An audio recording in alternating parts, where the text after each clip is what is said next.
Oui, donc bonsoir à tous. Alors là, vous êtes en direct, il est 18h35. Dans 5 minutes, on va commencer. Christian Laporte, qui est en image ici, et Jean-Pierre Lartigue, qui est là, vont intervenir pour cette soirée. Et puis voilà. Donc on vous souhaite une bonne écoute. Et puis dans 5 minutes, ça commence. Merci, à tout à l'heure.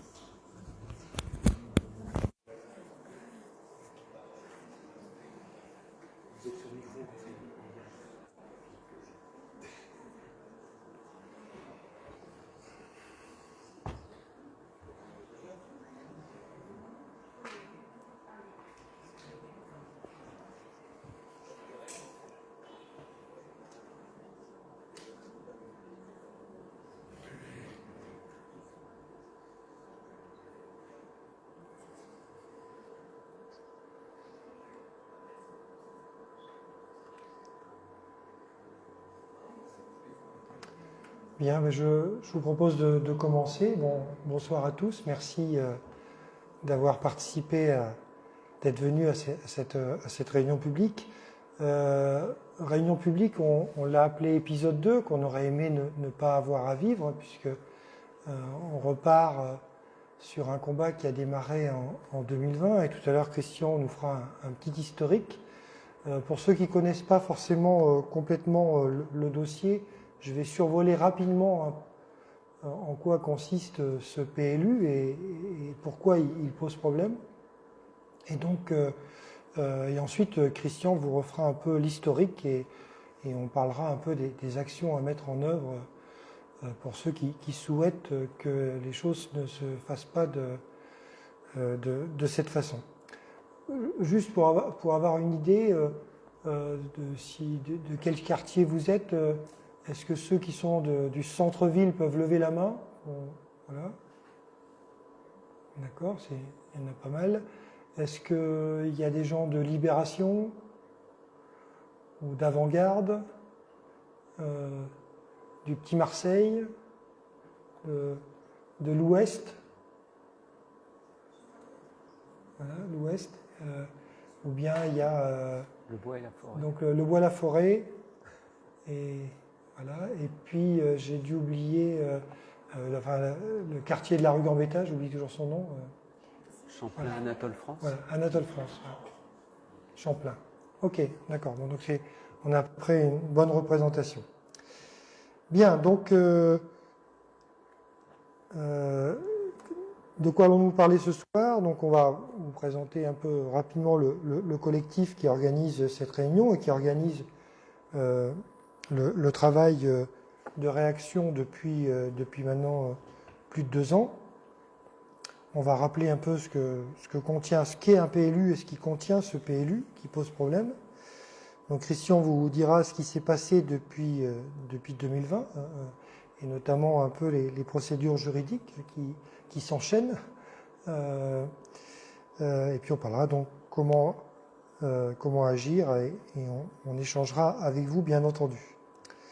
Donc le collectif, c'est avant tout 3 associations de Rochefort, hein, donc Pays Rochefort et Alerte, que je pense que vous connaissez tous, qui s'est créé à l'occasion de la construction de l'incinérateur. On a Zero Waste Pays Rochefortais, donc centré évidemment sur le zéro déchet et sur la gestion des déchets.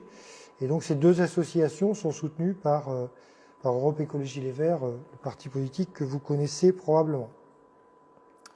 Donc la biodiversité en ville, je pense que l'été qu'on vient de vivre ne nous oblige pas à rappeler un peu l'importance de cette présence, d'avoir des espaces verts, des îlots de fraîcheur, et on verra que malheureusement le PLU tel qu'il a été conçu et voté début 2020 consiste à supprimer pas mal des derniers îlots de fraîcheur qui restent à Rochefort et des dernières terres cultivables qui permettent une biodiversité de s'installer. Et on connaît l'importance, et on l'a encore vu cet été, de cette biodiversité. Donc Ce dessin rappelle un peu tous les aspects, hein, que ce soit les arbres, la pollinisation, la qualité des sols, l'évacuation des eaux, là aussi, et sa pénétration pour remplir les nappes phréatiques. Voilà. Donc, je vais passer tout de suite. Le PLU, c'est donc le plan local d'urbanisme, c'est un document qui est extrêmement imposant et de plus en plus imposant. Parce qu'en fait, il est censé rassembler toutes les règles déjà qui s'imposent à une collectivité. Et donc, je dirais, sa première vocation, c'est d'avoir un projet pour la collectivité, mais qui déjà respecte tous les règlements européens, français, en matière d'urbanisme, d'environnement. Donc, effectivement, il y a un rapport de présentation, il y a un projet d'aménagement et de développement durable, déjà, qui est préalable. Et puis ensuite, on a évidemment un règlement constitué de séries de textes et de plans dans lesquels on va retrouver des projets beaucoup plus concrets qu'on appelle des orientations d'aménagement et de programmation. Et c'est de ça qu'on va beaucoup parler parce qu'en fait, c'est surtout ça qui vient transformer le paysage urbain de la ville. Donc, Christian va vous montrer un peu ce que ça représente en matière de volume. Donc, peut-être tu peux me montrer. Donc, on a... Alors, on part du plan d'occupation des sols que vous connaissez, bien sûr.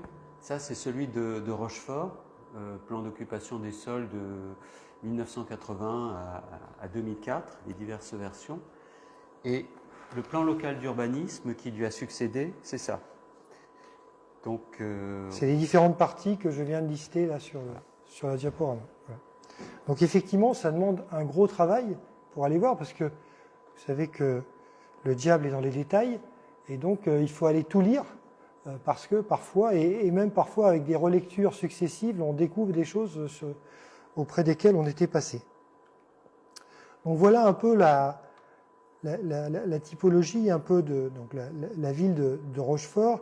Et c'est là qu'on va retrouver l'ensemble des projets dont on va parler après. Alors je vais... La main, on la voit, oui. Donc on va démarrer par le nord. Donc on a de l'autre côté de la voie rapide, hein, l'hôpital est là. Et donc là, à côté, il y avait un projet de zone d'artisanat qu'on appelle Belligon, voilà, donc qui est là. À ne pas confondre avec les jardins de Belligon, qui sont ici quelque part, et qui, en fait... était déjà en route, c'est-à-dire bien avant le PLU. Et si vous allez voir, il y avait un très beau terrain qui permettait d'ailleurs la pénétration des eaux et qui maintenant est presque totalement urbanisé, avec en bas une très jolie zone humide qui va évidemment, une fois que l'urbanisation sera terminée, va se remplir d'eau encore plus vite qu'actuellement. Ensuite, on a la zone de basse-terre. On en parlera aussi. La Casse-au-Prêtre, c'est la plus grande. Hein. On avait une zone qui était totalement en agriculture et qui a vocation à être urbanisée. On a la zone portuaire que vous connaissez, à l'entrée de Rochefort. On a le Briouet, donc c'est déjà une très grande zone commerciale qui s'étend encore. On a les Chemins Blancs, dont vous avez forcément entendu beaucoup parler ces derniers temps. On a Paul Marot. C'est en fait au Petit Marseille, c'est là où il y a le centre social, Paul Marot. Hein, donc, on a Pasteur, donc on est à côté de l'hôpital de la Marine. On a l'îlot des Fleurs, donc, où la communication était déjà très largement faite. On a Sainte-Sophie, qui est tout près du boulevard Couzet. Et puis on a la cabane du Martrou. Et puis on a l'avenue de Charente, là-bas, en allant vers le pont Transborder. Et puis la zone du pont Transborder, où là, il y a des travaux d'aménagement qui sont déjà très visibles. Voilà. Donc, Belligon, donc là, c'est ce que je vous disais. On a ici la route donc qui part vers Breuil-Magnier, donc la route du 18 juin 40, c'est ça Du 8 mai 45, pardon. 47, ouais. Oui, parce que sinon ça aurait été... voilà. Et donc ici, on a ce terrain-là, donc qui maintenant n'est plus un terrain libre comme il est là, mais qui est les jardins de Belligon. Donc lui, il n'est pas dans le PLU, il était déjà lancé avant le vote du PLU. Et la zone concernée par la zone artisanale, elle est ici. Voilà. Donc on a l'hôpital là, et si on est dans le triangle ici, voilà. Donc voilà, on a un peu plus grand, mais voilà, c'est la même chose. Et là, vous l'avez sous forme de plan. Donc on a la voie, l'autoroute ici, et donc on est juste de l'autre côté de l'autoroute. Une fois qu'on a traversé l'autoroute au château d'eau, le château d'eau est là. Voilà. Donc les chemins blancs, ben, il n'y a qu'à voir, hein, un vrai poumon vert. Hein, donc on est juste là où je suis, c'est le cimetière, pour ceux qui connaissent pas. Et ceux qui ne connaissent pas, je vous invite à aller vous balader là-bas. Là, j'ai croisé des gens qui viennent d'arriver à Rochefort, qui ont découvert tout de suite cette zone-là et qui ont dit vraiment c'est magnifique. Il y a plein de gens qui s'y baladent, il y a des gens qui font leur jardin. Alors, évidemment, à cause du projet, certains propriétaires ont arrêté la location des jardins, donc certains évidemment ne sont pas pris en compte. Et donc, on va en parler tout à l'heure, puisque là, il y avait le jugement, mais je laisserai Christian parler, et le maire est allé contre le jugement du tribunal de Poitiers. Donc voilà, hein, on a ici le cimetière, et là on est tout ce qui est derrière le cimetière. Voilà. Sainte-Sophie, alors Sainte-Sophie c'est aussi un petit cocon, hein, en fait c'est du côté... alors, bon, si vous voyez le stade de rugby, donc c'est en venant vers le centre-ville, et donc c'est coincé entre la rue du 14 juillet et le boulevard Pouzet. Là, il y a des rues transversales, et en fait, on a des petites maisons, vous voyez là, qui au bout ont un terrain, voilà, qui appartient à un Bordelais, si c'est toujours le cas. Et là, on va venir leur mettre quelque chose qui va faire 2 étages.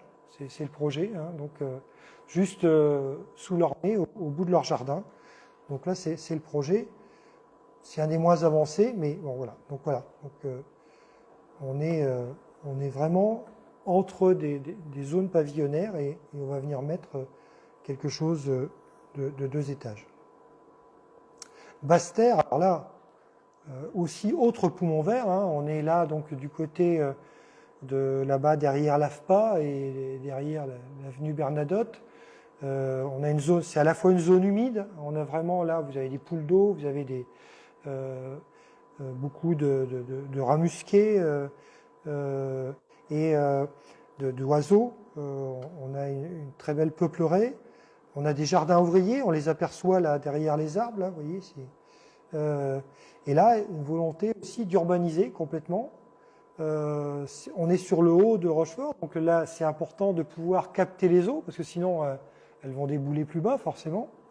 Et là, ben, Christian va vous en parler aussi, projet de déplacer un EHPAD qui est en centre-ville, donc pour les personnes âgées qui sont encore valides peuvent aller se balader en ville, on veut les mettre là-bas, donc casser cette zone verte, mais donc et en plus éloigner les personnes âgées du centre-ville. Donc là, pareil, hein, donc voilà, vous avez l'avenue Bernadotte, là l'avenue du 8 mai 45 qui part vers Breuil-Magny et on est juste là. Donc en fait, le projet Jardin de Bélidon dont je vous parlais tout à l'heure est ici sur le côté. Voilà. Donc les jardins de Belligon, j'en ai déjà largement parlé, hein, donc voilà, urbaniser complètement cette zone avec en bas, je dirais une zone humide assez remarquable qui est tout en bas. Et on est vraiment en pente, c'est-à-dire on a l'autoroute en haut et en bas on a la zone humide. Et il y avait cet écran entre les deux, ben, il n'y aura plus cet écran. Donc voilà, ça c'était au tout début du chantier. Hein, voilà. Oui, hein, avec la belle zone humide là qu'on voit en bas. Avec, voilà. Donc la Casse-Sauprette, là on a une très grande zone agricole. Alors certes, c'était du maïs de mauvaise qualité, donc c'est pas la culture qu'on veut sauvegarder, c'est la zone agricole. Évidemment, on pourrait tout à fait en faire. On sait, et on l'a vu à travers la crise sanitaire, le besoin d'avoir une alimentation de proximité. L'autosuffisance alimentaire de Rochefort, c'est moins de 3%. Et donc là, on avait les derniers endroits où on pouvait faire du maraîchage, et on préfère aller y mettre soit des habitations, ou pire, des concessions automobiles. Donc voilà une zone prise par un drone. Donc, voilà. Donc on a la ligne de chemin de fer, là, à travers les arbres, c'est la ligne de chemin de fer de La Rochelle qui passe là. Voilà. Donc tout ça a vocation à vouloir être urbanisé. Alors, dans cette zone, il y avait quelque chose de très longue date qui était prévu, et là-dessus, elle se justifie. C'est ce qu'on appelle le fameux barreau de Bel Air. Donc en fait, c'est, je pense qu'on a le plan là, voilà. Donc c'est tout ici, c'est en fait rejoindre le rond-point, qu'on appelle le rond-point de McDo, là, voilà, et de venir sur justement l'avenue du 8 mai 45. Ce qui permettrait effectivement de décongestionner un certain nombre de trafics qui vient traverser le bois-la-forêt inutilement. Donc ça c'est quelque chose de positif. Parce que sinon il fallait passer là par le fameux passage à niveau un peu compliqué là de l'Intermarché. Là ça permettait donc cette partie-là, mais de chaque côté de cette voie, on peut parfaitement faire du maraîchage. Donc c'est pas le barreau de Bel Air qu'on remet en question, c'est bien les concessions automobiles qui doivent s'installer sur toute cette partie-là, juste derrière des habitations. Et en plus on rend là on avait des zones pavillonnaires qui étaient en cul-de-sac et qui vont devenir des voies passantes. Voilà, les fameuses concessions automobiles. Voilà. Alors, sur certaines OAP que j'ai citées, les travaux sont déjà visibles. On ne pourra pas faire marche arrière. Enfin, on peut toujours. Vous avez vu que parfois, la justice se fait démolir des bâtiments qui viennent d'être construits. Mais là, donc, on a le Brioué. Donc, le Brioué, là, on est de l'autre côté de l'avenue par rapport à l'Intermarché. Là où il y avait un expert comptable, et donc juste à côté il y avait une petite zone verte et une zone humide, puisque derrière on est juste dans le marais, et là on va voir, j'ai quelques photos après, on a voilà un bâtiment qui est sorti de terre, et voilà on va avoir donc voilà donc ça c'est déjà fait, voilà. Avec les nuisances que ça représente, parce que le bassin qu'on voit qui est à peine rempli, quand il y a de forts abats d'eau, non seulement il se remplit complètement, mais il monte à la hauteur du mur mitoyen, qui est un mur de pierre sèche, qui sépare la zone de la propriété du voisin d'à côté. Et la photo montre l'état du jardin du propriétaire d'à côté, la photo en bas, puisque l'eau passe à travers le mur, transperce le mur et se répand sur sa propriété, et rentre même dans sa maison. Donc on a aussi donc Paul Marot, donc là on est le Petit Marseille, donc là où il y a je ne sais plus comment ça s'appelle, France quelque chose, pour faire vos démarches administratives. Il y a il y a le centre social, en face il y a un pôle, et il y a l'école. Donc il se trouve que je suis allé faire un tour à l'école au moment des élections, puisque il y a un des bureaux de vote, donc l'école du Petit Marseille. Et donc là on a les bâtiments qui sont sortis de terre, et en gros on a la fenêtre qui est à 1 mètre de la cour d'école. Donc là, voilà. Donc, alors qu'avant, il y en avait, les enfants avaient une vue sur un espace dégagé. Là, ils vont avoir éventuellement quelqu'un qui est en train de s'habiller pour aller travailler le matin en arrivant à l'école. Voilà. Donc ça, ce sont des choses déjà engagées, très largement, quasiment finalisées. Et puis on a la zone Pasteur, donc c'est celle qui est à côté, donc vous reconnaissez le musée de l'hôpital de la Marine, et donc en fait cette fameuse rue de l'Amiral Meyer, donc qui qui actuellement, donc c'est le fameux parcours zen, hein, si vous connaissez le parcours zen qui traverse à vélo. Alors il n'est pas toujours si zen que ça, parce que des fois il faut traverser des routes très passantes, mais bon, au moins il y a eu cette tentative, et ce parcours zen, il va disparaître parce que cette zone-là, elle a vocation à venir une route passante avec des nouvelles constructions sur la gauche, là. Donc évidemment, le projet de réhabilitation de l'hôpital à droite, et puis de nouvelles habitations à gauche. Et donc cet amiral Meyer viendra, parce que si vous regardez, il y a pas mal de maisons abandonnées dans la rue Pasteur, parce qu'elles ont été rachetées par la mairie, et à un moment donné, quand ils vont percer, c'est à cet endroit-là que débouchera la rue de l'amiral Meyer, elle débouchera dans la rue Pasteur. Voilà. Donc ça deviendra une zone très passante, et donc c'est un endroit où la marche à pied et le vélo est actuellement largement déployé. Donc voilà, c'est toute cette zone là où on aura une habitation sur la gauche de cette rue de l'amiral Meyer. Voilà, puis ça c'est tout en bas, hein, donc parce que dans la continuité on arrive, moi c'est quand je vais prendre le train, c'est en venant du centre-ville, c'est très agréable de passer par là pour aller à la gare, et donc ça va devenir une zone très passante. Voilà, donc rapidement, pour ceux qui ne connaissaient pas bien les différents projets en cours, on n'a pas de photos, mais Christian va vous en parler sur la zone portuaire, où là aussi il y a de nouveaux projets de ramener de nouvelles activités polluantes sur cette zone portuaire. Mais Christian, à toi la parole. Merci Jean-Pierre. Donc la première chose qui s'est produite en 2020, c'est bon,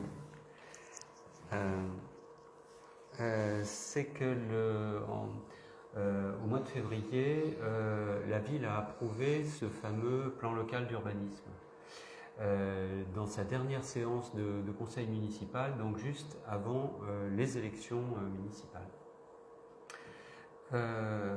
Donc ça a déclenché évidemment les hostilités, parce qu'il n'était pas question de laisser passer de telles atteintes, comme on l'a vu sur différents secteurs de la ville. Et donc le collectif Rochefort Vivant a décidé, pour préserver les derniers espaces verts de Rochefort, de déposer un recours devant le tribunal administratif, c'était en août 2020, contre ce plan local d'urbanisme, et plus précisément 7 OAP. Les OAP, c'est, je vous rappelle, les orientations d'aménagement et de programmation. C'est elle qui, comme l'a dit Jean-Pierre, décline sur le terrain ce que le plan local d'urbanisme a raconté dans ses différents documents, son rapport de présentation, son projet d'aménagement et de développement durable, et puis son zonage avec les éléments graphiques et les éléments écrits. Voilà. Donc tout ça, ça se concrétise dans les OAP. Le tribunal n'avait pas eu le temps de rendre encore son jugement, on apprenait que la société Acant avait obtenu un permis d'aménager pour la casse aux prêtres. Un permis d'aménager des logements au beau milieu, en plein milieu de la zone actuellement agricole.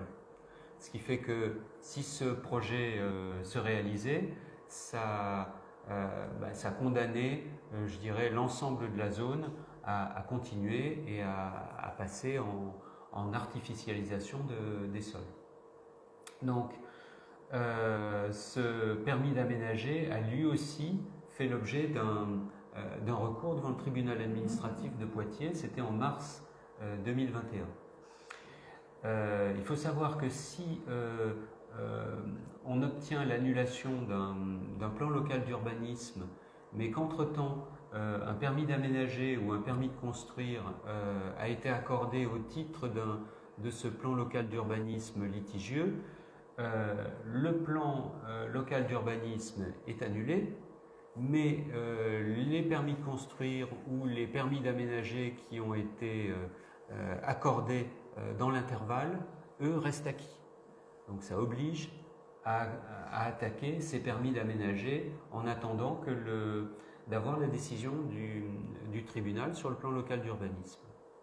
Alors cette décision, elle est arrivée en janvier 2022 et le tribunal de Poitiers a annulé, a jugé, a émis 2 jugements.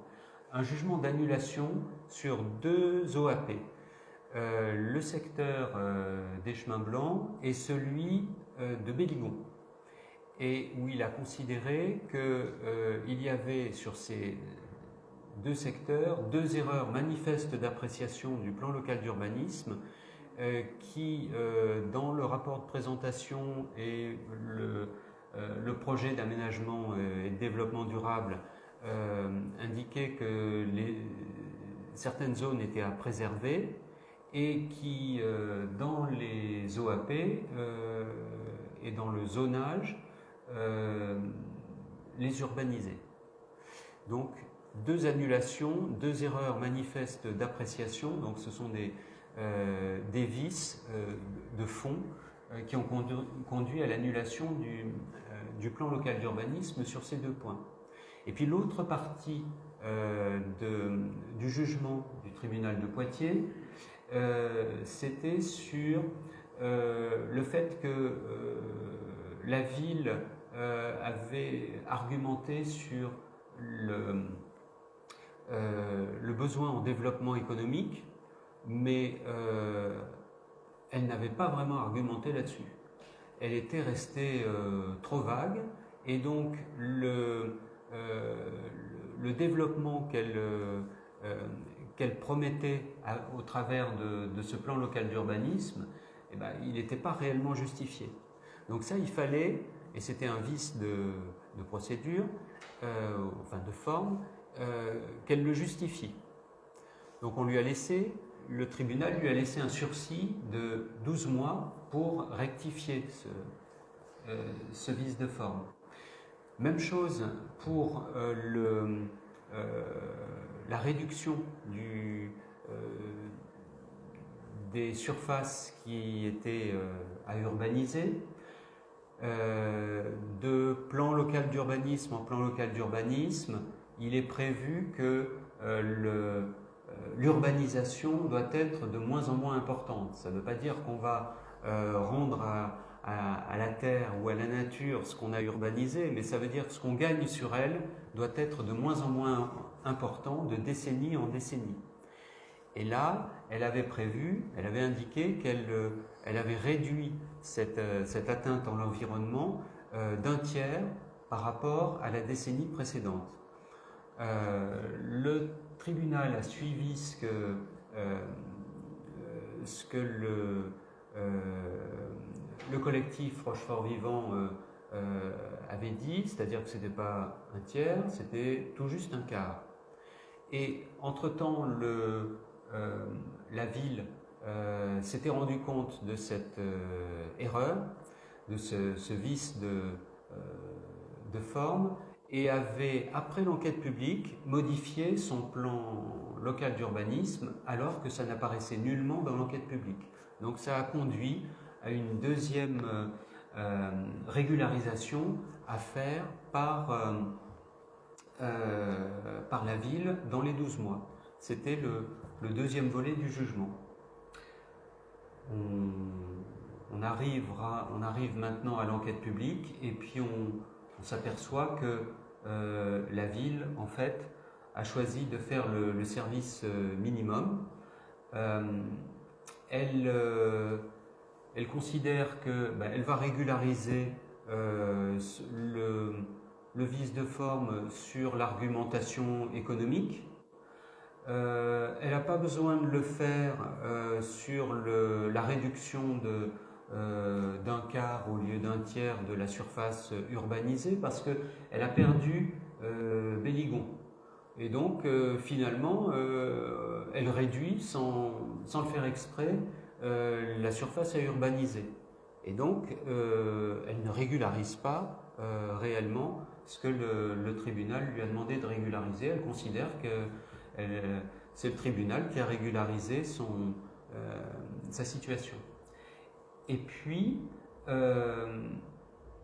surtout, et c'est le plus inquiétant, et on y reviendra dans l'enquête publique, elle considère que l'annulation qui a été prononcée sur les chemins blancs remet en vigueur tout simplement un ancien plan local d'urbanisme qui remonte à 2007 et qui laissait cette zone à urbaniser. Donc, en ce sens, elle ne respecte pas, enfin la ville ne respecte pas la décision jugée par le tribunal de Poitiers.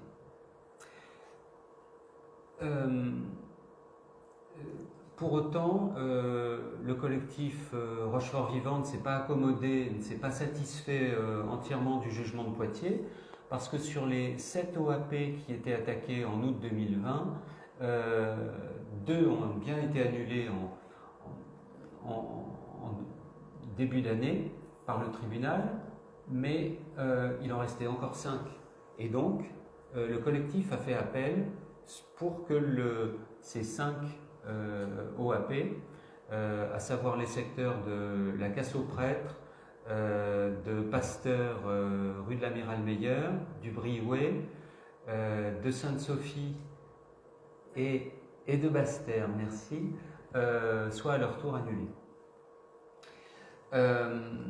Et par ailleurs, donc là, on est encore en cours d'instruction, il n'y a pas de décision à attendre pour le moment. La ville, de son côté, a mis en place, en plus du plan local d'urbanisme, un plan de sauvegarde et de mise en valeur qui est spécifique pour le centre-ville.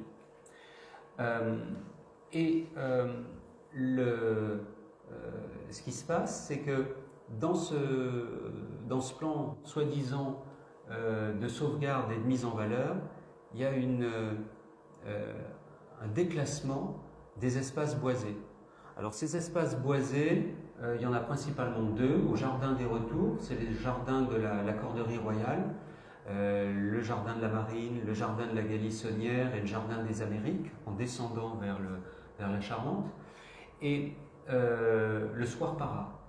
Et le fait de déclasser des espaces boisés permet d'y porter atteinte sans avoir besoin de faire d'enquête publique, sans s'embarrasser de beaucoup de formalités. Il suffit que la ville demande une autorisation, mais c'est une autorisation qu'elle demande au maire. Donc si la ville demande l'autorisation au maire, on peut penser qu'elle l'obtiendra et donc ça facilitera la destruction des espaces boisés. Donc c'est la raison pour laquelle ce fameux plan de sauvegarde et de mise en valeur du centre-ville a également été attaqué par le collectif Rochefort Vivant.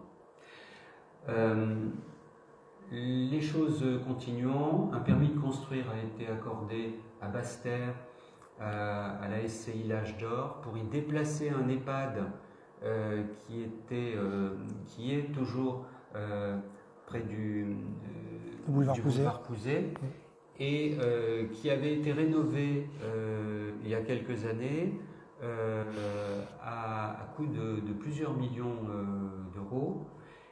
Et sauf que maintenant, c'est un peu la coutume des EHPAD, c'est de dire qu'au bout d'un certain temps, il faut déplacer le problème, et au lieu de rénover l'EHPAD qui est prétendu comme vétuste, on va s'attaquer on va faire du neuf sur une zone humide et au ras des propriétés des riverains. Donc là, l'instruction est également en cours. On n'a pas eu de réponse, même de la partie adverse, aux mémoires qu'on a déposées au tribunal de Poitiers. Et enfin, encore un permis d'aménager accordé. Alors celui-ci, ça a été ubuesque. C'est la société Celsius Investissement qui l'a obtenu au Chemin Blanc, après avoir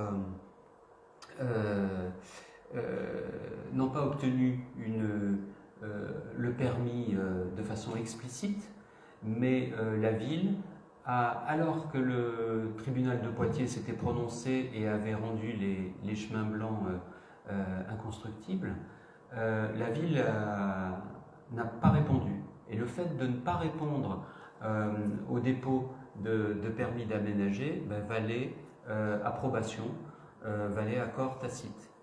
Et donc cet accord a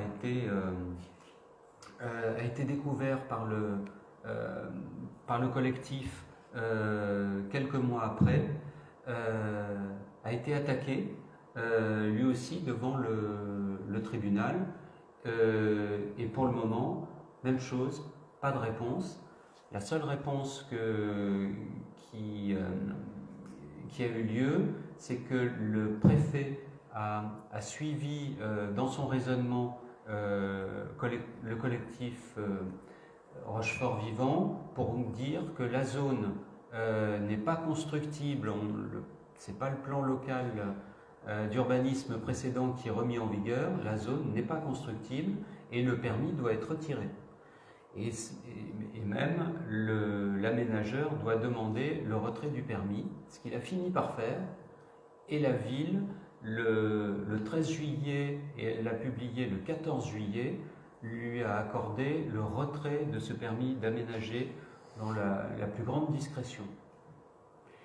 Mais ça ne l'empêche pas, dans l'enquête publique, de remettre sur le tapis la possibilité de redemander un nouveau permis d'aménager lorsque le plan local d'urbanisme aura été validé par le tribunal de Poitiers.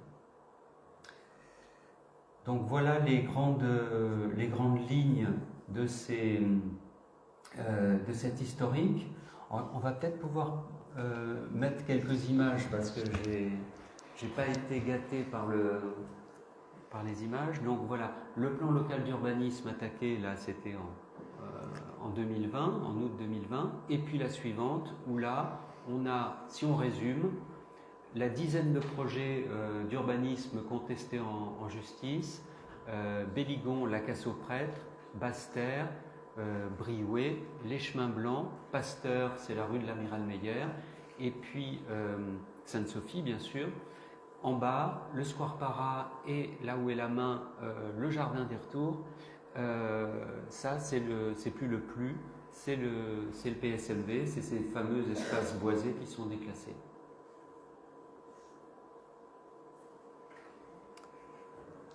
Alors, c'est vrai qu'on peut se demander pourquoi on attaque tous ces projets et parfois on nous pose la question en disant est-ce qu'on ne veut pas d'un développement de Rochefort. Je pense que si la question pouvait encore peut-être se poser un tout petit peu en 2020, je ne comprends pas qu'on puisse se la poser encore en 2022 avec les événements qui s'est passés depuis 2 ans. Rien qu'en prenant les hypothèses de départ avec une montée des eaux d'ici la fin du siècle, déjà les impacts sur notre territoire peut déjà être assez importants. Mais je ne sais pas si vous avez écouté un peu les derniers reportages. Il y a une banquise au niveau du pôle sud qui a la taille plus grande qu'un pays. Et ils ont réussi à mettre des drones en dessous pour voir ce qui se passait. Cette banquise, elle perd plusieurs kilomètres par mois. Et si elle venait à fondre totalement, et en tout cas pour le moment il n'y a rien qui dit qu'il va y avoir un phénomène dans l'autre sens, c'est des montées des océans qu'ils estiment entre 5 et 15 mètres. Voilà. Donc, prenons pas cette deuxième hypothèse, prenons que la première. Je trouve que j'étais fin août sur un salon professionnel, et je vous invite à aller voir une société qui a construit un site qui s'appelle Où Vivre. En fait, c'était lié à la période du Covid, avec beaucoup de gens qui avaient envie de quitter les grosses villes pour aller s'installer à la campagne, mais qui disaient je ne veux pas m'installer à côté d'une centrale nucléaire, je ne veux pas m'installer dans une zone qui est inondable ou qui a des pollutions. Tout ça, ça a été rassemblé sur un seul site. Donc vous tapez www.vivre.fr, vous tapez Rochefort et vous allez voir je dirais, l'impact à l'heure actuelle. Donc je ne parle même pas de choses gigantesques, simplement les impacts possibles. Donc ça veut dire que notre territoire, il va se réduire. Donc c'est vrai que vouloir passer de 24 000 à beaucoup plus, même 27 ou 28 000, c'est pas très cohérent avec malheureusement ce qui nous attend. Et donc je pense qu'il faut peut-être mieux aménager ce qui existe que d'essayer d'attirer une population qui va poser problème, si pas à 10 ans, en tout cas à 30 ou 50 ans. Donc voilà, donc ça c'est vraiment quelque chose qui est aussi important pour nous. Et puis on a vu, je dirais, cet été, l'impact de l'eau, la nécessité de capter l'eau avant qu'elle parte trop rapidement à la Charente et à l'océan. C'est pour ça que ces zones qui actuellement permettent de capter l'eau, les chemins blancs, la Casse-aux-Prêtres ou Béligon, elles sont extrêmement importantes. Alors maintenant, on arrive à effectivement cette enquête publique qui est en cours. Donc il y a une enquête publique, comme vous l'a expliqué Christian, qui a été redémarrée. Donc c'était le 17 août, je crois. Voilà, et jusqu'au 22 septembre. Voilà. Mais, quelque part, elle ne prend pas en compte les problèmes. C'est-à-dire que ce que le tribunal a demandé à la ville de corriger, il a corrigé quelques éléments de forme, et en gros, ils disent ça suffit. Mais par contre, ils disent par exemple, non, cette enquête publique, elle ne concerne ni Béligon ni les chemins blancs, puisque on peut revenir à l'ancien PLU, ce qui est une erreur de droit manifeste, surprenant de la part d'un maire avocat, et puis également ne remet pas du tout en cause le reste du PLU. Voilà.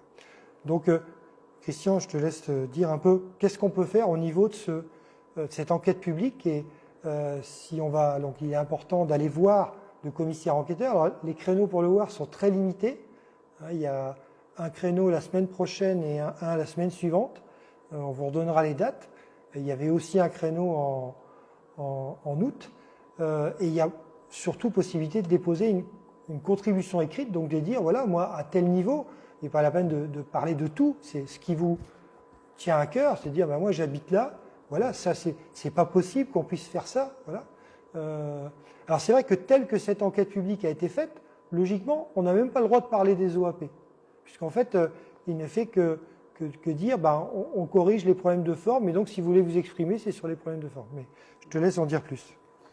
Oui, juste pour compléter, pour dire, effectivement, dans certains cas, un plan local d'urbanisme annulé remet en vigueur le précédent, mais c'est quand il est annulé dans sa totalité.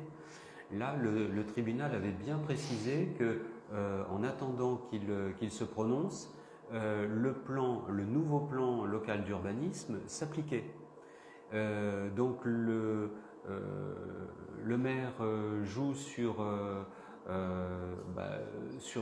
deux tableaux, sur le fait que son plan local d'urbanisme actuel peut encore s'appliquer, mais que sur la partie annulée, il va prendre le précédent qui, pour les chemins blancs, était le même. Et il parachève tout ça en faisant figurer sur le site que l'enquête publique ne concerne pas ni Belligon, ni le secteur des chemins blancs. Donc effectivement, comme le disait Jean-Pierre, la manière d'agir au niveau de l'enquête publique, c'est d'intervenir auprès du commissaire enquêteur. Donc il n'y a pas beaucoup de jours où on peut le rencontrer, mais en allant à la mairie ou en déposant sur le site de la mairie ses propres observations pour faire valoir non pas simplement le droit, mais le bon sens, le fait qu'on est sur un plan local d'urbanisme qui va à l'encontre des enjeux climatiques, environnementaux, de biodiversité, d'autonomie alimentaire pour les années qui viennent. Et ce qu'on a connu cet été n'est qu'un début. Ça nous paraît aujourd'hui exceptionnel. On a eu l'été le plus chaud qui ait jamais été enregistré, mais ça devrait être la règle encore pendant quelques années. On n'a pas besoin à la fois d'aggraver les causes et d'aggraver les effets en bétonnant les derniers espaces verts qui nous restent. Alors, évidemment, si vous avez du mal à agir seul, et on peut le comprendre, vous n'avez pas envie d'aller faire une démarche à titre individuel, vous pouvez vous rapprocher d'une association qui, elle, va, vous l'avez vu, hein, pour travailler des dossiers comme ça, il y a quand même des Christian, Sylvie, Marie-Thérèse et d'autres se sont tapés ces dossiers. Hein, voilà, Renaud. Donc voilà, ça représente, c'est des avocats, parce que pour déposer un recours, c'est payer des avocats. Donc là aussi, voilà. Donc c'est important de pouvoir soutenir ces associations déjà. Et donc de vous rapprocher d'elles d'une façon ou d'une autre. Hein, voilà.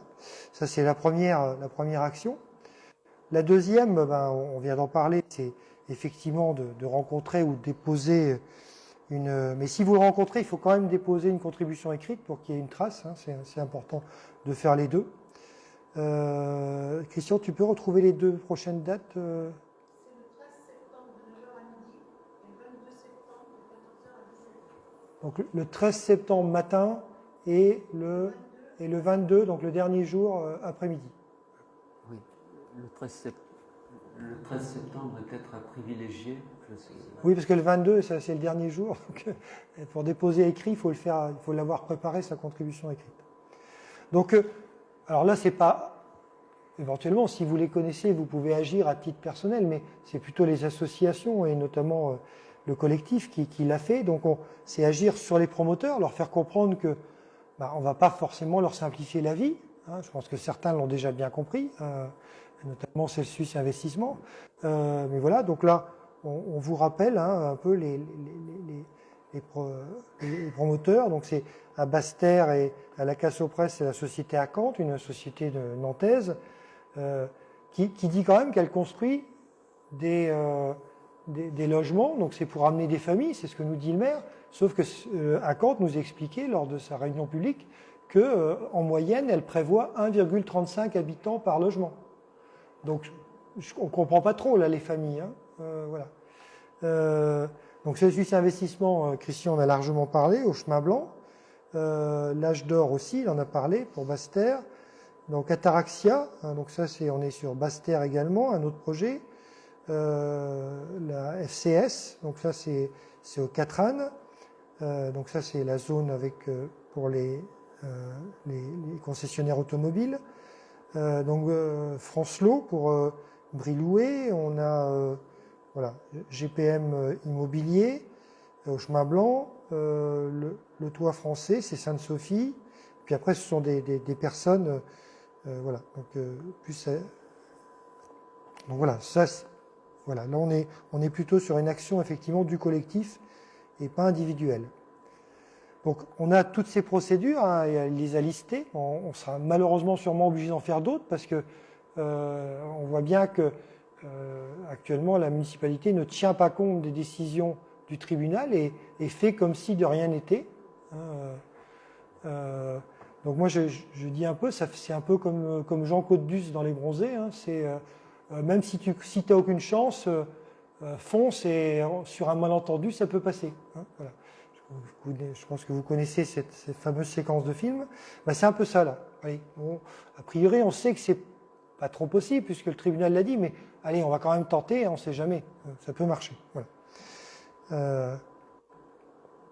Et puis là où vous pouvez vraiment nous aider, c'est par rapport à être vigilant. Parce que il n'a pas donné le détail, Christian, mais sur les chemins blancs, le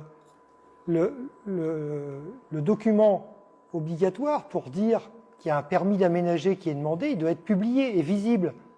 Et en fait, ce document, il avait été caché dans une haie. Et en fait, c'est un habitant local qui, en promenant son chien, l'a trouvé et a dit bah, « tiens, c'est bizarre ». Et il l'a remis en évidence. Et c'est là que je crois que c'est Thierry qui est passé, qui a dit « ah bon, bah, et il était publié déjà depuis plusieurs jours, parce qu'en fait, il avait été caché. Et d'ailleurs, il y a eu une tentative de le recacher, et à chaque fois, il y a heureusement des riverains qui l'ont remis en évidence. Voilà. Donc, c'est important que sur tous ces projets-là, si vous êtes des riverains, vous soyez vigilants, parce que des choses peuvent être lancées sans voilà. Alors, on n'a pas parlé de l'îlot aux fleurs, parce que l'îlot aux fleurs, c'est la réhabilitation d'un bâtiment qui était lancé un centre gériatrique. Donc, quelque part, ça va plutôt dans le bon sens. C'est déjà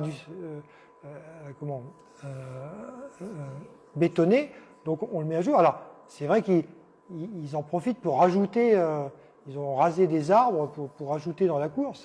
Et puis, il y a surtout que c'est un quartier, la rue du 14 juillet, la rue des Fleurs, où déjà c'est quasiment impossible de se garer pour les riverains. Ça ne va pas trop arranger les choses. Mais, bon, enfin bon. Mais en tout cas, là, on le critique moins parce que le principe, c'est de réhabiliter un bâtiment existant. On ne l'avait pas cité, donc c'est pour ça que j'en profite. Donc, être vigilant parce que des choses peuvent se passer vraiment très vite et sans qu'on le sache. Évidemment, la mobilisation, ça, c'est compter sur nous pour l'organiser. Et cette réunion publique est celle de mercredi. Donc, si des gens n'ont pas pu venir ce soir, pensez à communiquer sur le fait qu'il y aura une autre réunion. Donc, c'est mercredi à 20h. Hein, on a mis 18h30 un jour, 20h, parce que comme ça, pour les personnes, ça peut, en fonction des horaires, ça peut plus les arranger. Donc, n'hésitez pas à communiquer si vous connaissez des personnes qui peuvent être intéressées par ces différents projets. Et puis après, on avait mis quelques idées, mais ça, on aimerait en échanger. On va vous donner la parole, échanger avec vous, puisque, voilà, qu'est-ce qu'on peut faire d'autre pour... alors, par exemple, on y pense sur au niveau des chemins blancs, si on a, comme le promoteur doit tout avoir pour pouvoir faire son projet, si on arrive à acheter des terrains, alors évidemment le promoteur il fait monter les prix. Au début il a essayé de payer le moins cher possible, maintenant il fait monter les prix justement pour contrecarrer les tentatives d'achat. Bon. Et puis il y a aussi quand on a un grand terrain, je rappelle, hein, c'est quelque chose que la loi permet, vous pouvez dire, moi je souhaite que mon terrain, pour les 100 ans qui viennent, il soit protégé. Donc ça s'appelle une obligation réelle environnementale, il suffit d'aller le déclarer, et en fait ça s'impose même aux personnes à qui vous allez vendre votre terrain. Donc ça c'est aussi quelque chose qui est intéressant. Voilà.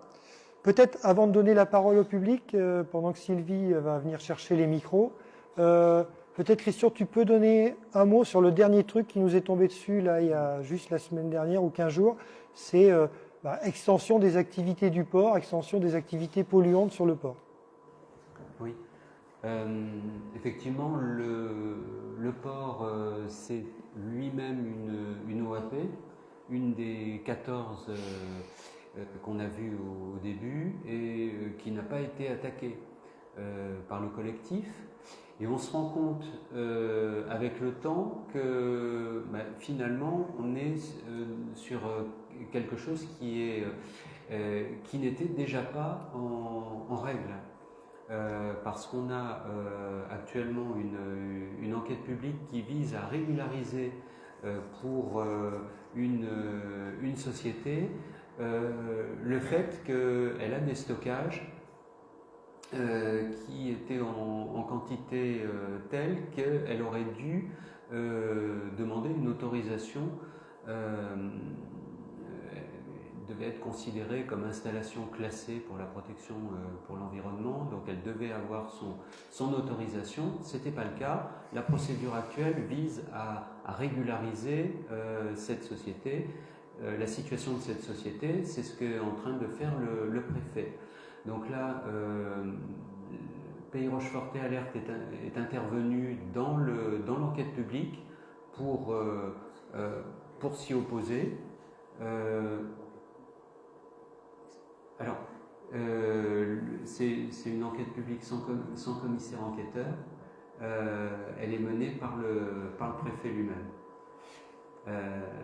Et donc, le but, c'est que non seulement le préfet ne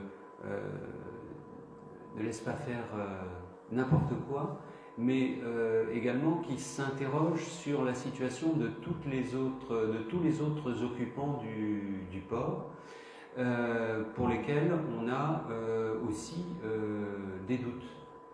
On a vu comment était réalisé le rapport, l'enquête, le rapport de visite de la part de la PAV. C'était quelque chose de très succinct, où il y a des contradictions. Ça s'est fait dans des conditions qui étaient vraiment minimales, et on n'a pas la garantie que ce dont ils étaient chargés de vérifier, à savoir la qualité des eaux, a réellement été pris en compte. Donc on sait aussi que le port a vocation à s'étendre. L'avenue Victor Louis Bachelard à disparaître, et finalement à s'étendre jusqu'à la voie ferrée, au-delà de laquelle il ne pourra pas s'étendre. Donc c'est une raison supplémentaire pour être très vigilant également sur les activités portuaires, parce que c'est une source de pollution des eaux, de l'air, de bruit. On a des activités qui commencent à 5 heures du matin et qui sont très pénalisantes pour les riverains les plus proches. Sans compter qu'étant sur le port, évidemment, tout à l'heure on parlait de la montée des eaux, dès qu'il y aura un problème de submersion même ponctuel avec une tempête, je dirais tout ce qui est sur les quais a vocation à partir à l'eau. Hein. Donc, comme chez CIMAC d'ailleurs, qui est en bord de Charente, à Tonnet-Charente. Alors, avez-vous soit des questions, soit des propositions à faire voilà. Donc on est à votre écoute, et Sylvie a un micro pour vous. Alors, je vais reformuler les questions parce que comme on fait une petite captation, voilà, ça permettra d'avoir la question enregistrée. Bonjour, Madame Jonot. Il y a 2 ans que je suis sur le secteur et je ne connais pas bien les noms des rues ni le nom des lieux, mais avec des questions de supprimer le square qui se trouve à côté du parking Roi-Brie. Donc c'est le square Para. Et qu'est-ce qu'il en est? Vous voulez faire un immeuble là? Il faut faire quoi? Alors, non. Et ça je dirais, tout n'est pas au pire. Donc effectivement, le square Para est concerné par ce qu'a expliqué tout à l'heure, et notamment le fait que il pourrait atteindre aux arbres, puisque la protection qu'il avait a été retirée par le PSMV. On est en train de le contester. Mais non, il n'y a pas de projet immobilier sur ce square-là. Il y a un projet qui a été évoqué de supprimer éventuellement les barrières qui sont autour pour qu'ils soient traversables facilement. Voilà. Mais non, il n'y a pas de projet immobilier. Et j'avais vu aussi qu'il y avait arbres de l'hôpital de la Marine. Il y avait des projets de tout abattre. Et j'ai vu qu'il y avait eu un courrier de fait au maire, mais en fin de compte, c'est pas le maire, ça serait les architectes. Mais il y aurait aussi des associations de protection des arbres. Oui, tout à fait. Donc la question, je la répète, hein, c'est effectivement qu'en est-il des arbres qui sont dans la cour de l'hôpital de la Marine et que sur un projet d'aménagement d'une société qui a racheté ça, on voit apparaître la disparition de ces arbres. Donc effectivement, Thierry a écrit à la mairie simplement pour dire mais qu'est-ce qu'il en est, parce qu'actuellement on en est là, c'est-à-dire que on a posé la question, l'association a posé la question en disant ben, bon, on voit une maquette qui fait disparaître ces arbres, qu'en est-il? Voilà. Donc, bah, le courrier vient de partir, hein, donc voilà. Donc, on peut, je ne sais pas si tu veux compléter, Christian. Non, pas spécialement là-dessus, mais c'était pour revenir au jardin de la Marine, donc du côté de la Corderie Royale, pour dire qu'effectivement, il y a bien un projet dans le plan de sauvegarde et de mise en valeur qui décidément porte pas forcément bien son nom sur dans tous les domaines, un projet d'augmenter le stationnement au détriment des jardins de la Marine. Alors, ce que vous dites là est intéressant. Vous avez parlé des architectes des bâtiments de France, hein, qui souvent servent d'alibi aux décideurs. Parce que l'architecte du bâtiment donne un avis, il n'impose pas, très rarement, il impose des choses. Et en fait, ce qui se passe, c'est que tous ces bâtiments anciens, ils ont été construits à une époque où l'idée même d'îlot de fraîcheur, je veux dire, venait même pas à l'esprit. Je rappelle que jusqu'à la fin du 19e siècle, et depuis le 15e, on appelait ça le petit âge glaciaire. Donc le problème, c'était plutôt de lutter contre le froid que contre la chaleur. Et donc s'il n'y avait pas d'arbres à certains endroits, à la limite, ça posait pas de problème. Au contraire, ils avaient besoin de lumière, parce que les hivers étaient très longs. Et en fait, on se réfugie derrière, ah ben il faut revenir à l'état d'origine. On se réfugie derrière ça pour justifier soit de ne pas mettre d'arbres, c'est le cas du quai aux vivres, qui en a pourtant eu au XIXe siècle, soit en abattre, en disant mais il faut revenir à l'état initial. Et ça, c'est vraiment, moi j'ai interpellé la Première ministre, il faut vraiment que les services de l'État, je dirais, se remettent en question, parce que finalement, ce qu'on est en train de vivre comme évolution actuellement, nécessite que tout le monde se remette en question, hein, y compris les services de l'État qui avaient une façon de fonctionner qui évidemment, à juste titre, n'avait pas à prendre en compte un réchauffement qui apparaît depuis une quinzaine d'années. Merci pour votre question. Autre question ou proposition? Il y a monsieur là, et puis après il y a Thierry. Oui, pour la suite du précédent. Oui. Vous pouvez mettre plus près. Oui, je suis un peu étonné parce que c'est une procédure, c'est pas des bâtiments de France, hein. Les bâtiments de France ont un regard sur la procédure de valeur, et normalement c'est une procédure d'État. Okay. Donc les PSLV en France, il n'y en a pas beaucoup, il y en a depuis 92, 94, dans ces eaux-là. C'est une procédure qui est très lourde, qui est très longue, et qui est détachée des procédures prévues en général. Et donc, à ce titre-là, il y a un recours possible, peut-être pas un recours, mais je ne sais pas qui est chargé de la révision du PSLV, ou s'il a été révisé ou pas, si c'est inscrit dans le marbre ou pas. Il y a quand même la commission des sites à Paris qui peut aussi trancher sur le résultat d'une révision. Et c'est très compliqué, hein, ça ne se passe pas comme ça. Alors c'est vrai que nous, on arrive sur Rochefort, moi je ne sais pas trop où on est le PCLV sur Rochefort, mais c'est des révisions qui durent 4, 5 ans, 6 ans, qui sont très très longues. Et c'est le ministère, en réalité, qui est le conservateur des monuments historiques. Et donc les bâtiments de France, eux, ils sont plus à la marge de cette révision. Et souvent, même le maire n'a pas trop de pouvoir sur l'exercice même de pouvoir le faire ou pas. Et par ailleurs, dans une consultation sur la modification d'un plan de sauvegarde, on a quand même des champs consulaires qui sont importants, qui sont interrogés, et je pense à la Noëlla. Et je suis très étonné concernant des arbres, que les services de l'environnement de la région, de Poitiers, puissent autoriser la suppression des arbres, surtout s'ils sont en bonne santé. Parce que l'ADREAL a autant de pouvoir que le ministère des Beaux-Arts, le ministère La culture, c'est la culture. C'est la culture maintenant. Donc ça, il faut poser un autre regard peut-être dessus. Et je pense qu'il y a des solutions sur ces arbres-là, il y a forcément des issues. Alors, si vous êtes arrivé récemment à Rochefort, je vous redonne un peu l'historique. Donc, effectivement, la procédure de PSMV, de remise, a été très longue. Je crois que ça a duré 5 ans à peu près. Et donc, effectivement, il y a eu une enquête publique à la fin.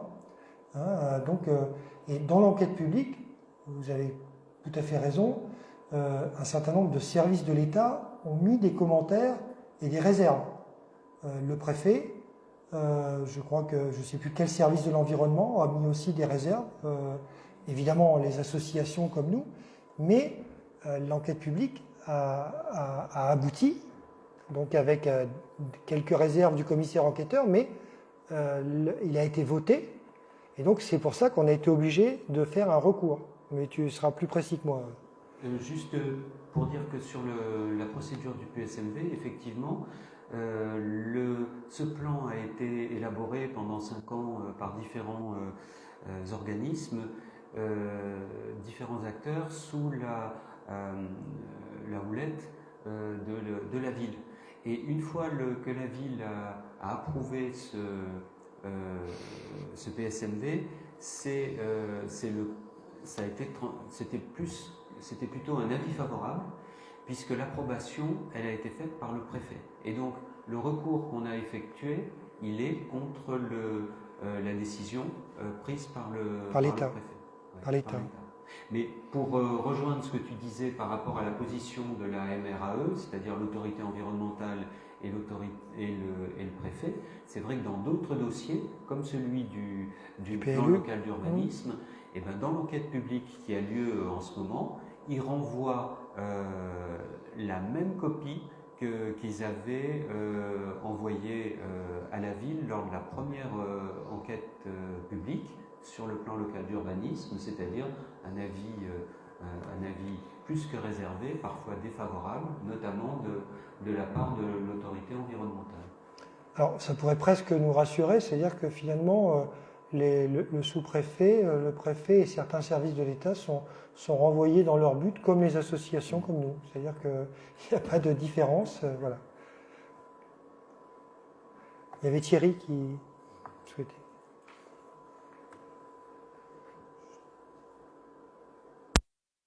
Oui, bonsoir. C'était pour répondre à votre question si j'ai des arbres à l'hôpital de la Marine. En fait, cet après-midi, j'ai eu le collaborateur de Christian Menu, qui est l'architecte délégué par François Ier, avec qui on a eu une discussion. Et en effet, il y a 2 possibilités. Selon ce monsieur, le collaborateur de monsieur Christian Menu, il y a 2 perspectives historiques qui voudraient être conservées. C'est la première où il n'y aurait soi-disant pas d'arbres, historiquement. Et il y a une deuxième, a priori 10 ou 15 ans après, il y a une deuxième perspective historique où il y aurait des arbres. Donc aujourd'hui, a priori, il y a un échange avec la DRAC, où une partie de la DRAC serait dans le but de conserver la première perspective historique, c'est-à-dire pas d'arbres, et la deuxième serait pencherait plutôt pour la conservation des arbres. A priori, l'architecte, lui, est pour la préservation des arbres, avec un certain alignement.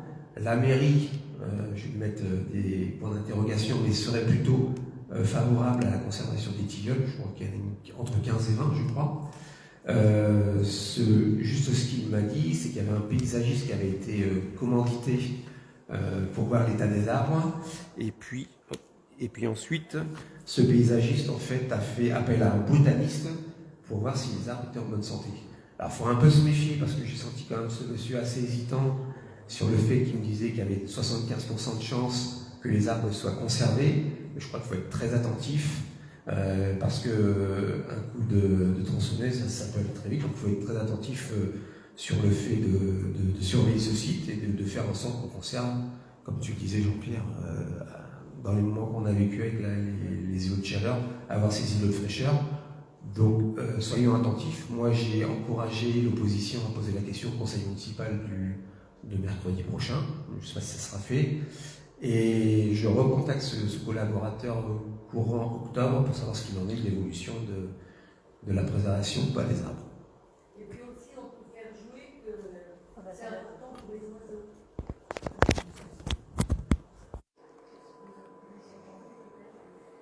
Oui, je voulais signifier aussi que ça pouvait être important pour les oiseaux. Les arbres. Oui, tout à fait. Et d'ailleurs, sur certains dossiers, la LPO a déposé des choses allant dans notre sens, hein, bien entendu.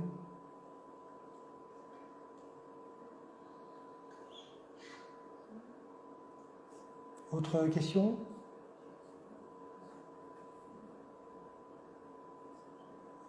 Marie-Claude ?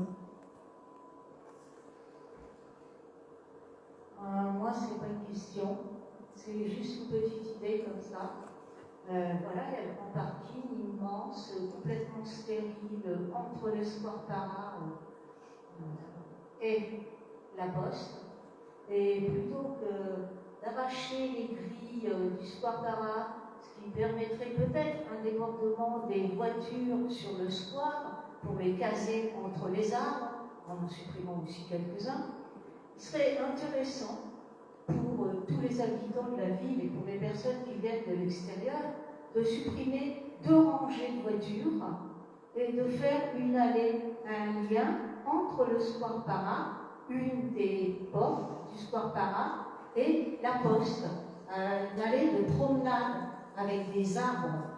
Parce que comme ça, Jusqu'au ça square, permettrait de faire un couloir de biodiversité reliant le parc aux arbres qui se trouvent à côté de la Poste.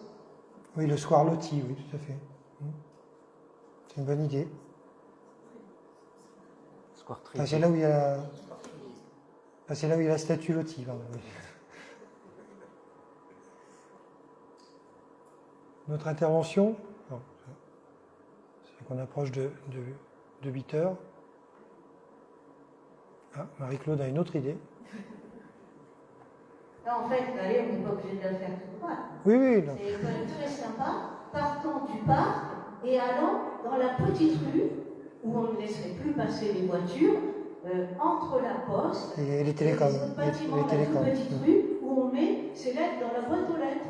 Voilà.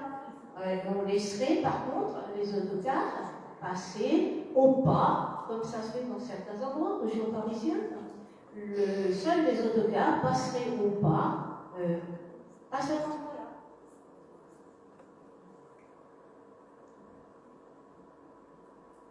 Il y a une question dans le fond. Il faut courir, Sylvie.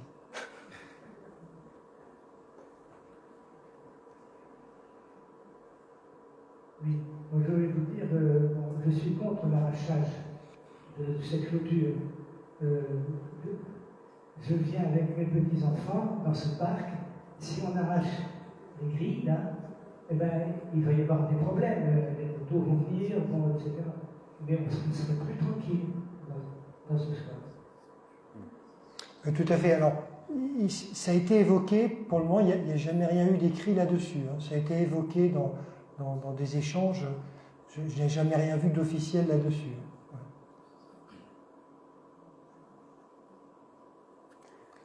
Ouais.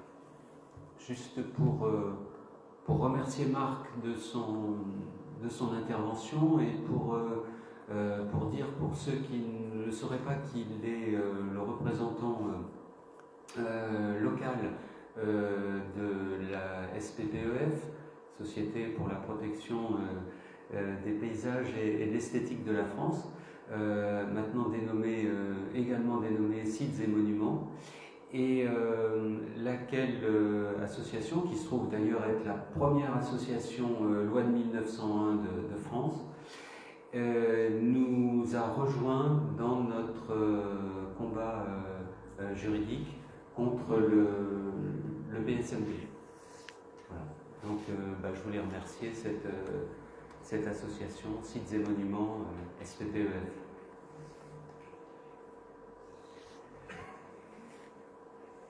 Quant au retour aux origines, à savoir s'il y avait des arbres ou s'il n'y avait pas des arbres au bord du port ou ailleurs, de toute façon, quand Rochefort a été fondé en 1666, c'était une immense forêt. Forêt et marécage, tout à fait. Bien, mais je pense qu'il nous reste à vous remercier d'avoir participé à cette soirée et pour vos interventions. Donc, je vous invite à, effectivement, comme on l'a dit, vous rapprocher des associations si vous avez envie d'agir, d'aller voir le commissaire enquêteur et puis de communiquer sur la deuxième séance pour ceux qui auraient raté. Alors, c'est vrai qu'un vendredi soir, c'est peut-être plus compliqué. Mercredi à 20h, ce sera peut-être plus simple. Voilà, donc n'hésitez pas à communiquer autour de vous. Et donc, je vous parlais tout à l'heure d'un site, je vais juste vous le montrer. Donc, voilà, donc c'est la page du site Où Vivre. Hein, et donc, si vous allez sur Applications, Explorer. Voilà. Alors ici, le signal Internet n'est pas très bon. Pourtant, il doit y avoir la fibre, mais c'est bizarre. Bon. Donc, et vous allez là chercher Rochefort. Voilà. Voilà, donc normalement il devrait y avoir la carte, là, je vous dis, il y a un mauvais débit apparemment. Et bien après, vous allez voir si vous pouvez simuler. Hein, donc par exemple, si on prend, tout à l'heure on parlait des risques de submersion, si on prend par exemple les risques d'inondation, donc ça c'est lié à l'historique des inondations, hein, ce sont des données, voilà, on voit ce que peut donner. Donc là, on est le point rouge, ça doit être la mairie. Hein, donc on voit. Et si on veut voir, par exemple, ce que donnent les dernières simulations de submersion marine, bon là, la presqu'île de Rochefort, elle est de plus en plus visible. Hein. J'ai beau rassurer mon épouse, parce que nous, on est plutôt là, mais voilà. Il va falloir peut-être investir dans un canot à moteur si on veut aller voir des amis dans l'agglo. Voilà. C'est pour ça que j'ai proposé à Vélo pour tous d'étendre sa sphère d'influence au pédalo, parce que c'est un véhicule à pédale également, mais je pense qu'il y a de l'avenir, peut-être pas pour le char à voile, mais pour le pédalo, oui. Et donc, pareil, vous pouvez aller voir un certain nombre de pollutions. Bon, je vous laisse découvrir ça. Ils sont en train de fiabiliser les choses. Il sera vraiment lancé à la fin du mois, mais vous pouvez déjà aller. Et puis après, il y a des données plus précises où il faut s'abonner. Bon, c'est plutôt à destination des collectivités ou des associations, mais j'ai trouvé ça vraiment répondant pas mal à nos questionnements parfois. Voilà, bah écoutez, bonne soirée et puis un bon week-end à tous. Merci à vous. Bon, vous pouvez également contacter les différentes associations. Elles seront demain sur le forum des associations toute la journée. Donc c'est l'occasion de prendre contact avec elles. Voilà.